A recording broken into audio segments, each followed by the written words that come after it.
ये flash lights बेच रहे हैं। फ्लैश लाइट्स ये काफी प्यारी हैं। 2 के कितने होंगे?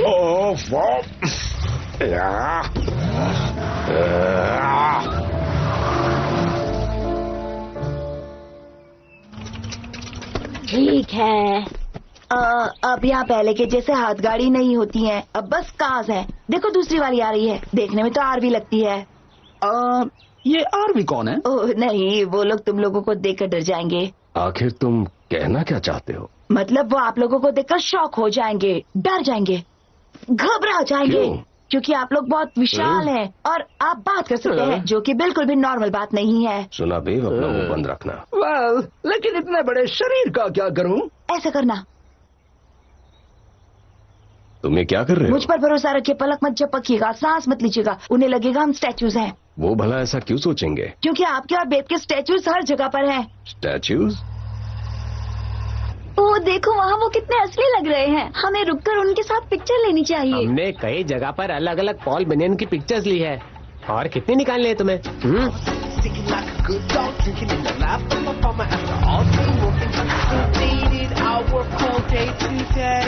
चलो भी। सेम पॉल बनियन के साथ हमने पिछली बार फोटो निकाली थी। ये कितने असली लग रहे हैं। और ये छोटा वाला कौन है? क्या पता, कोई फेमस होगा। तुम बस पिक्चर्स लो हनी, टाइम मत वेस्ट करना। कोई हिलना मत, सभी स्माइल करो। अब क्या करें? मोती कहाँ गया? चांद रहो, तुम्हारी मम्मी फोटो ले रही है। सभी थोड़ा अच्छे से हंसो। ओके ओके ठीक है, सब गाड़ी में बैठ जाओ, हमें आगे जाना है। वेरी हो रही है। ठीक है डैड। अब तुम बस भी करोगे? फोड़ दो। ये बोल रहा है, अब आगो।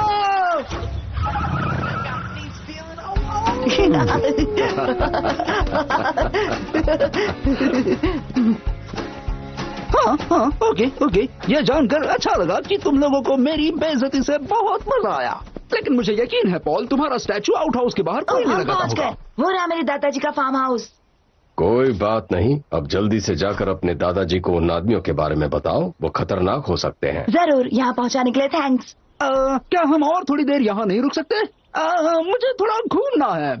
नहीं बेब, हमें वापस जाना चाहिए। कभी तो मान जाओ पॉल, तुम हमेशा जिंदगी का मजा खराब क्यों कर देते हो?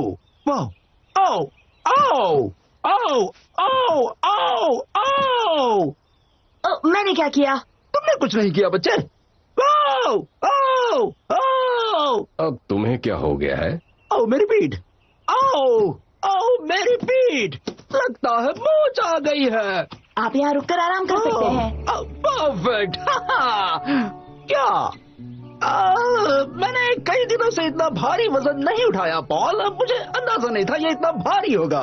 क्या तुम अपने जिगरी दोस्त बेब को आज की रात यहाँ आराम करने दोगे? बस आज की रात। कल हम वापस अपने घर जाएंगे। मेरी तरफ से कोई भी परेशानी नहीं होगी।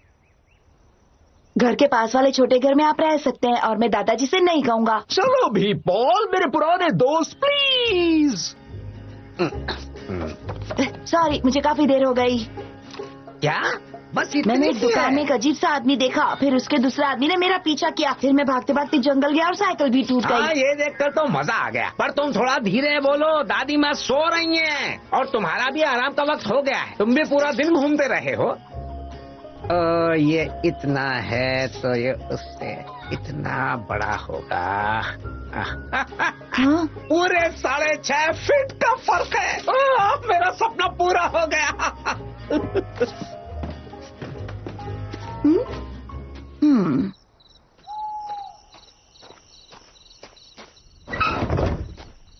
शायद आपको भूख लगी होगी, मैं फ्रिज से सारा सामान ले आया।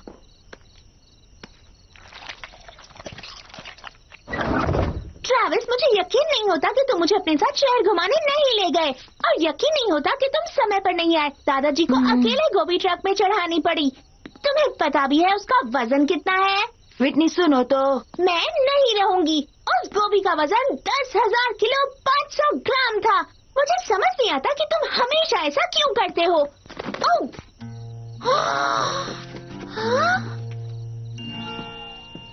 पॉल, ये है मेरी बहन विटनी। विटनी, ये तो बहुत लंबे हैं। ये तो जायंट है। जायंट है? वैसे ये है पॉल बनियन। ओ और हाँ, ये है बेब। My pleasure. ये बात कर सकता है? हाँ, बात करने वाला ऑक्स। नीला बैल। ओके, रुक जाओ प्लीज। पता नहीं तुम मेरे साथ कैसा मजाक कर रहे हो, पर ये फनी नहीं है। वो अंदर जो आदमी बैठा हुआ है वो 15 फीट लंबा है और जानवर कभी बात नहीं करते। विटनी, ये पॉल बनियन और बेब है। बोलने वाला नीला बैल। ये कहानियाँ काल्पनिक है ट्रेविस, समझ में आया तुम्हें? मतलब एक मिथ जिस पर हम यकीन करने लगते हैं, समझे? दादाजी कहते हैं ऐसी कहानियाँ सच्चाई पर आधारित होती हैं, जैसे डेवी क्रॉकेट, वो रियल में था। Davy Crockett? क्या किसी ने पूछा तुमसे डेवी क्रॉकेट के बारे में? मुझे डेवी क्रॉकेट से कोई फर्क नहीं पड़ता। मैं बात कर रही हूँ उन 2 जायंट्स की जो उन्हें दादाजी के झोपड़े से निकालो अभी। विटनी, तुम हमारी मदद कर सकती हो। मैं क्या मदद कर सकती हूँ उस जायंट आदमी और उस ऑक्स की? बोलने वाला नीला बैल। नीला बैल। बेब को दर्द हो रहा है और तुम इन चीजों में काफी माहिर हो, तो तुम्हें लगता है कि मैं फर्स्ट एड के बारे में जानती हूँ, इसका मतलब मैं डॉक्टर हूँ? पर ऐसा बिल्कुल नहीं है। हाँ, तुम स्मार्ट तो हो। सच है। क्या तुम एक बार उसे देखोगी प्लीज? तुम इतनी बड़ी चीज का क्या करने वाली हो? प्लीज इसे थोड़ी देर तक मुंह में रखो। मत मानना छोटू मैम साहब, लेकिन मुझे लगता है हमें शहर जाना चाहिए, जहाँ कोई अच्छा सा डॉक्टर स्पेशल केस हैंडल कर सके, जैसे मेरा केस। तुम कहीं नहीं जा रहे हो बेब।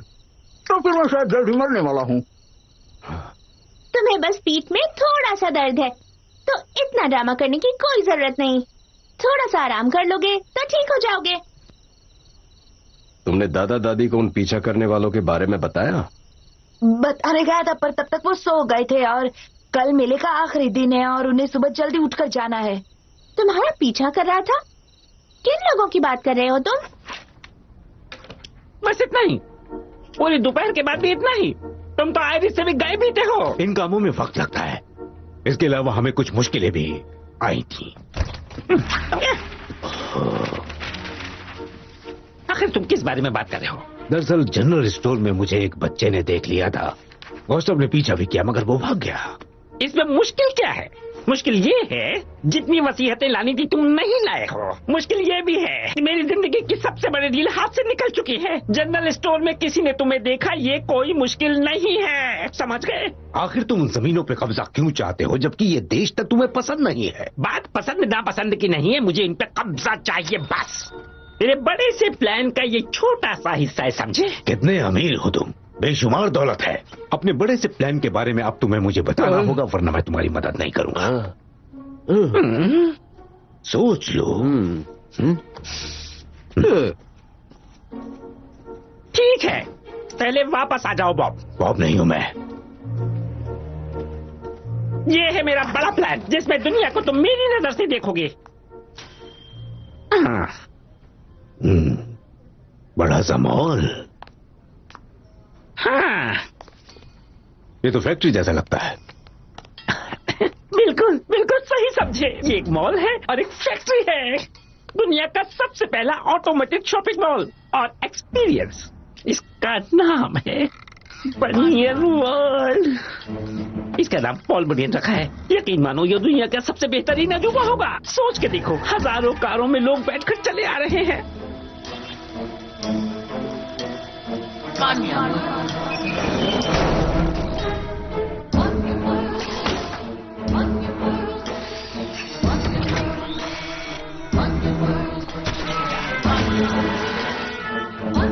यहाँ कोई डिसाइड नहीं करेगा कि उसे क्या खरीदना है, ये मैं डिसाइड करूंगा। सारी मशीनें कंप्यूटराइज होगी, कोई एम्प्लॉय नहीं होगा, सारी कमाई मेरी होगी। अगर उनके पास पैसा नहीं होगा तो मैं उधार दूंगा, आसानी से, ललचाने वाला क्रेडिट। वो सब के सब मेरे कर्जदार बन जाएंगे और मेरा उन पर हक होगा।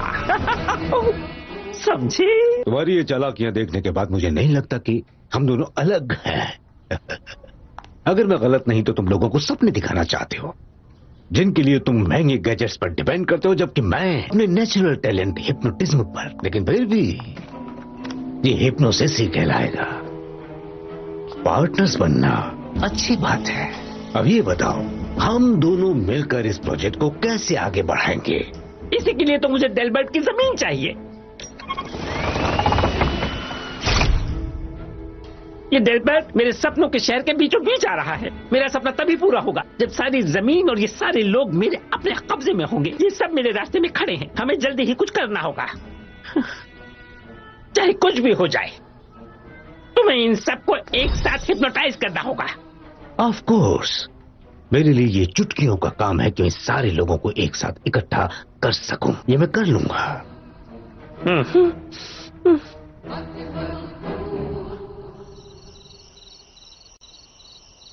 आप इतनी दूर बस ट्रेविस को छोड़ने आए?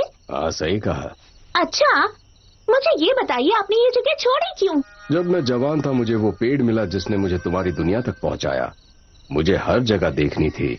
आसपास सब कुछ दिलचस्प हो रहा था। सभी लोग देश के विकास में लगे हुए थे। बेब और मैं उस माहौल में घुल मिल गए थे। मेरा कद मेरे लिए वरदान था और बेब के लिए भी। हम इंसानों के मुकाबले ज्यादा काम कर सकते थे, इसलिए लोग हमसे बहुत ज्यादा खुश थे। हमें खुद की तारीफ सुनना अच्छा लगता था, इसलिए हम वहां कुछ दिन रुक गए। फिर सब कुछ बदल गया। मशीनें आ गई, लकड़ियां काटने वाली मिल खुल गई। बड़ी बड़ी मशीनें, पेड़ों को ज्यादा तेजी से काटा जाने लगा और देखते ही देखते हमारी आंखों के सामने सारे जंगल को काटा गया। काटे गए पेड़ों की जगह मैंने नए पेड़ लगाने की शुरुआत की। मुझे यही सिखाया गया था, पर कई लोगों को ये आइडिया पसंद नहीं आया। उन्हें लगता था कि मैं उनके विकास के बीच आ रहा हूँ। वो लोग अलग थे, वो बहुत लालची थे और ये सब देखकर मेरा दिल टूट गया और इसलिए एक दिन मैं वहां से चला गया। मैंने अपना एक्स उठाया और घर की तरफ रवाना हो गया। और दुख की बात यह है कि किसी को पता भी नहीं चला कि हम वहां से चले गए हैं। ये सच नहीं है। स्टैचूज के बारे में मत भूलिए, यकीन मानिए वो हर जगह लगे हुए हैं। और हमने आपके बारे में स्कूल में भी पढ़ा था। तुमने स्कूल में हमारे बारे में क्या पढ़ा? आप बहुत सारे पैनकेक्स खाते हैं और आपने कई विशाल झील और घाट बनाए हैं। क्या? ये क्या बकवास है? झूठ मत बोलो, तुम हमेशा पैनकेक्स दबा के खाते हो बेबी। नहीं, दूसरी चीजों की बात कर रहा था। वो तुम्हें ये सब स्कूल में कैसे पढ़ा सकते हैं? ये बात तो सबको पता है कि बड़ी घाट और विशाल झीलें करोड़ों साल पहले बनी थी, इरोजन और टेक्टोनिक प्लेट्स की शिफ्टिंग की वजह से। मुझे ये बात बहुत पहले से पता है। मैंने इस बारे में लंबी लंबी कहानियाँ सुनी है, पर आप उनमें से सबसे लंबे हो। लंबाई की कहानी? हाँ, मैं ये कैसे कर पाऊंगा? आखिर किस तरह मैं सब लोगों को एक ही जगह पर इकट्ठा करूंगा? सोचो ना, सोचो।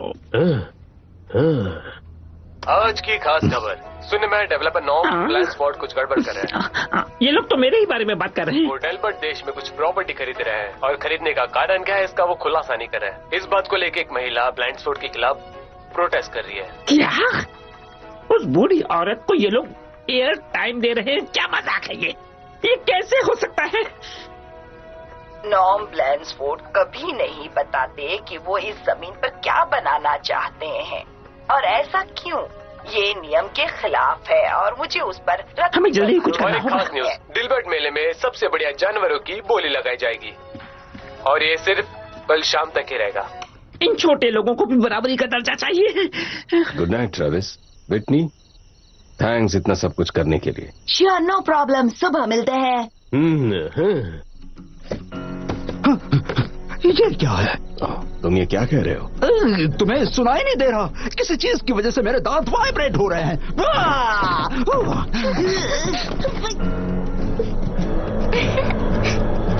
बेब, तुम्हें क्या हो रहा है?